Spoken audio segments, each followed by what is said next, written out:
सूत्रों के हवाले से ये जानकारी आ रही है कि मरकज की सरकार जो जम्मू कश्मीर में लॉ यूनिवर्सिटी का मुद्दा खड़ा हुआ है, उस मुद्दे के हल के लिए जम्मू और कश्मीर को 2 लॉ यूनिवर्सिटीज देने के लिए तैयार हो गई है। और हमारा यही कहना था कि मुबारक है, कश्मीर में लॉ यूनिवर्सिटी खोली जा रही है, तो जम्मू में भी लॉ यूनिवर्सिटी एक्ट कहता है कि खोली जा सकती है। अब अलग अलग आवाजें उठ रही हैं, तो ऐसे में मैं अपने जम्मू कश्मीर के नौजवानों से ही ये पूछूंगा कि इस लॉ यूनिवर्सिटी की खोलने की मांग कश्मीर में हर अलग 10 जिलों में आ रही है कि वहां पे खोले जाए,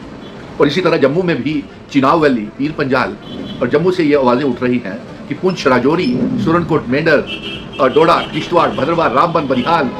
भटोद और इन इलाकों में खोली जाए। तो चलिए, 2 यूनिवर्सिटी सूत्रों के हवाले से ये मिल रही है जम्मू कश्मीर को, तो आप ही तय करें ताकि हम दबाव जो है ये बना सकें कि लॉ यूनिवर्सिटी कौन कौन से इलाके में खुलनी चाहिए। तो आप व्यूअर्स ही बताएं कि अगर कश्मीर में खोली जाए तो कहां पे बनाई जाए लॉ यूनिवर्सिटी, और अगर जम्मू में, जम्मू का मतलब है जम्मू रीजन में बनाई जाए तो कहां बनाई जाए, किताए पीर पंजाल में बनाई जाए या चिनाब वैली में बनाई जाए। और ये व्यूअर्स जो हैं ये अपनी अपनी राय और कमेंट जरूर दें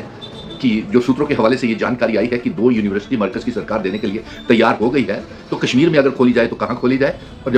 जम्मू रीजन में खोली जाए तो कौन सी जगह खोली जाए। जल्द से जल्द इसके ऊपर कमेंट करें कि कहां पे लॉ यूनिवर्सिटी को खोलना आवाम के लिए, नौजवानों के लिए ठीक रहेगा।